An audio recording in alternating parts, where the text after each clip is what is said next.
Because Kohinoor is a diamond, a cultural heritage of the Punjab province. It was taken by the East India Company from the last ruler of Punjab, His Majesty Prince Dalip Singh in 1849. It was taken by East India Company. There was no war between Punjab and the East India Company or with the rest of India. Punjab was part of the rest of India, but was a sovereign, independent country, and it was a country that was established by His Majesty King Maharaja Ranjit Singh, and the diamond was given as a gift and accepted as a gift by the sovereign king of Punjab. It was given to Ranjit Singh ji by the sovereign king of Afghanistan. So it was a gift from one sovereign to the other sovereign. And the East India Company was not a sovereign of India or of the Punjab. There was no war, so it was not a war bounty or a war compensation. It was a diamond that was snatched from the ruler of the Punjab by East India Company, and East India Company not only stole that diamond, they also abducted Dalip Singh ji, and his family has been scattered and virtually almost destroyed in England. So the diamond belonged to the king of Punjab, and insofar as that king was illegally removed, it now belongs to the people of the Punjab, which is now in Pakistan.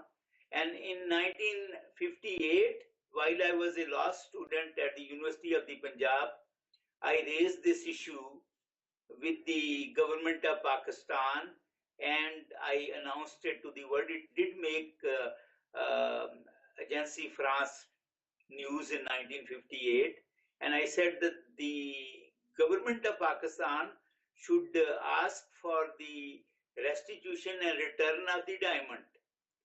Then, because the reason, Swarabji, is that the diamond was taken from Lahore. It belonged to the king of Lahore and Punjab, and Lahore is the place from which it was stolen by East India Company, which had no right to this diamond whatsoever, by any stretch of imagination. And insofar as it was given to the sovereign king of Lahore, Punjab, Pakistan, insofar as it was taken from him, so it has to be returned and restituted to Pakistan. I would say that I have no objection that when the diamond is returned, it can also be shown in some museum in India as a loan, extended loan from the people of Pakistan. I mean, I am very amicable to India and things like that.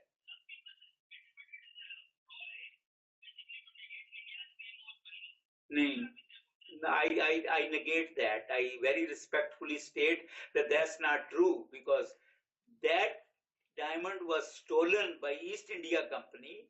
East India Company was not sovereign of either India or sovereign of Punjab at that time. And a company, and this is one point that I have taken up, Surabji, some 60 years ago. A corporation cannot be a king because the kingship cannot be divided.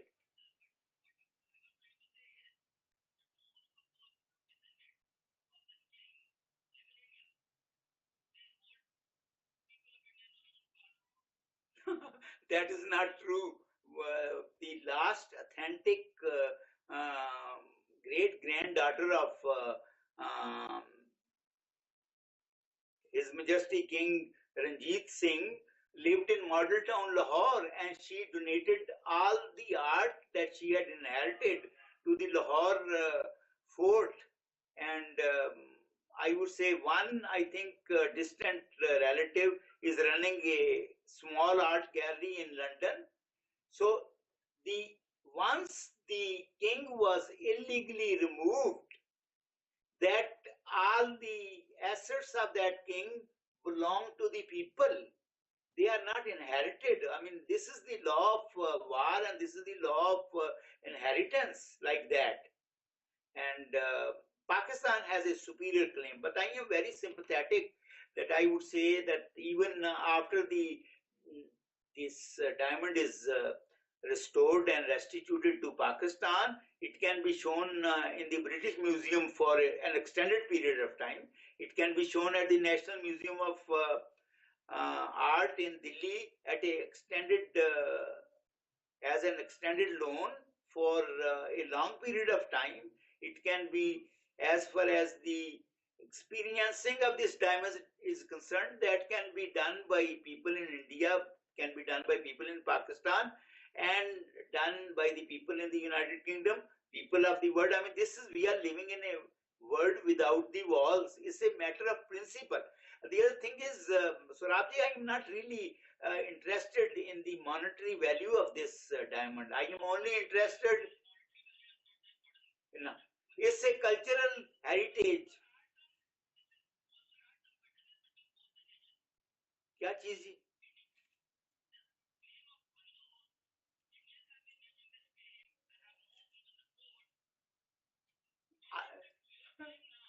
No, no, no, not at all. On the other hand, I think I have consistently and persistently asked for the return and restitution of this diamond to Pakistan, people of Punjab and Lahore, since 58 when I was a law student, and I have propagated this. I have spoken personally to Her Majesty the Queen in 1962. I have corresponded with her. I have spoken about the return of this diamond to Prime Minister Margaret Thatcher. I have corresponded with other people of authority and prominence in United Kingdom about it over a period of 60 years, including, for instance, Lord Goodman. Lord Goodman, as probably a lot of people may not know, was a very powerful person. He was the chief lawyer for Lord Wilson when he was Prime Minister, and the Sunday Times wrote about him as the most powerful man in the United Kingdom after Churchill, and he later on became the Chancellor of Oxford University. So I have been consistently and very strongly pleading that it should be returned to Pakistan, but in a magnanimous fashion. I don't think, I think that it would be a source of any bitterness between Pakistan and India. For example, after which I tell you will come in my favor. There is also a law in England called Holocaust, the return of cultural objects.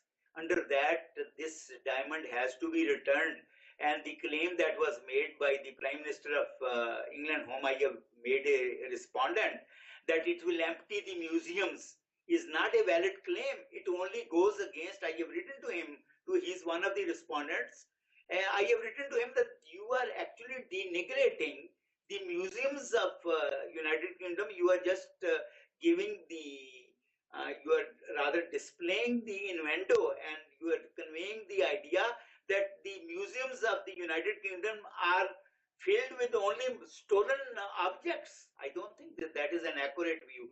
Now, you're saying whether if a decision comes in my favor, which I think it will, because I am not known for losing my cases, then will the Queen honor it? I think yes. I have known the Queen.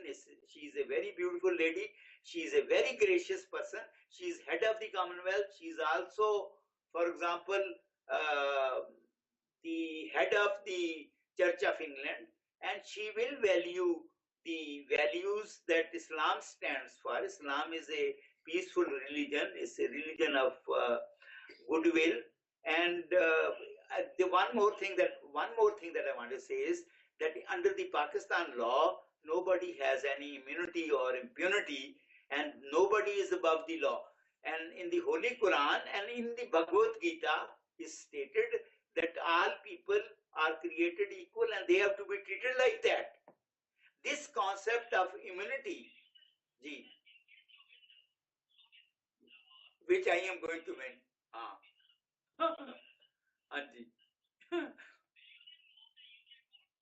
I think that the Queen will respect that decision. There is also a reciprocity between Pakistan and the United Kingdom, that the judgments of one country are accepted by the courts of the other country, and in law-abiding situations, just the announcement is sufficient. Now, for example, in England, where I have practiced human rights laws, if a court declares the rights and responsibilities of some organization or some person, that that decision is followed, obeyed, and respected by the person concerned. On the other hand, it's only the gundas and the illiterates or the semi-illiterates that don't respect the decision of the courts.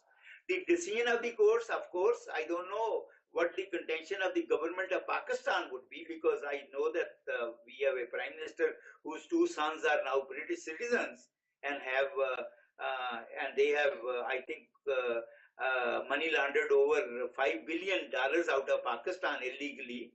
I don't know if he has any sympathies lost for Pakistan as far as the claim of Pakistan concerning the Kohinoor goes, but I am asking the court to order and direct that the government of Pakistan should follow this thing. The other thing that I wanted to tell you very respectfully is that I was interviewed by the BBC New Delhi day before yesterday, and one of the people that joined that interview was this very eminent, highly respected Indian scholar and former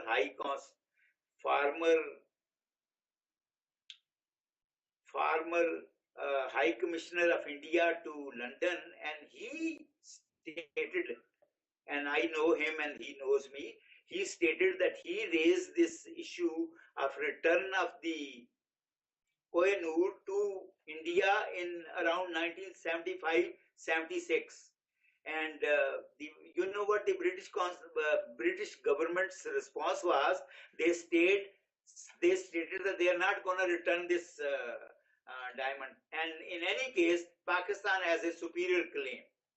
And I agree that Pakistan has a superior claim because of the reasons that I have enumerated. And if you were to please read my writ, I have discussed this issue at some length, very succinctly and very, I think, subliminally in a spiritual sort of way. And I believe that my contentions are really bona fide and that I will prevail on merits. Now, whether the government of Pakistan, for political reasons or acting in a politically correct manner, would support me or not is something that has to be seen. And then if they do not support me, I will still prevail because they don't have any better lawyer. And I don't know whether you know that I have practiced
ji ji.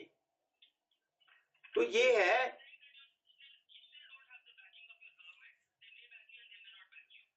I I don't have the backing of my government, and I don't recognize their not backing me, because I think we have a lot of riff-raff in our government. I have no love lost for the government of Pakistan. I am only loyal to decency and to magnanimity and to a sense of justice which Pakistan and the people of Pakistan stand for.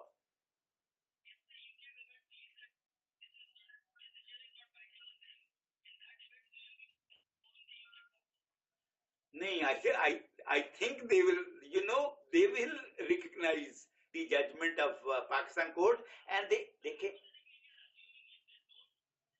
हाँ जी, they,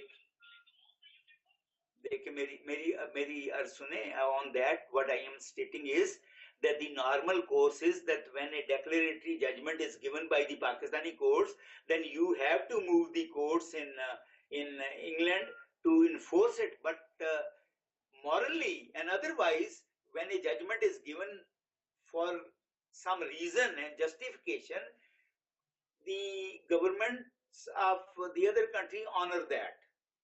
That is the practice, and that is the principle that really is a valid and universally recognized principle.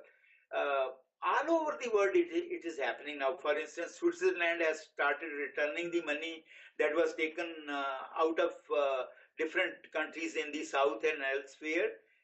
That money was not returnable about 20 years ago, but now it has become returnable, because the only persistent phenomenon in life is change. I mean, law is dynamic, and law moves with the times and represents the wishes of the people. And I don't think a situation will arise when the British government, it happens even in Pakistan and India, that the court gives a judgment and people don't obey that. Actually, the about 80 years ago, the Privy Council or the House of Lords held that in India, the real combined India, they said the real tragedy and the real trouble starts after you win a case. God bless you. Thank you. Hanji, you are most welcome. God bless you. Thank you. And I send the people of India my respect and my cordial feelings and salutations. Thank you.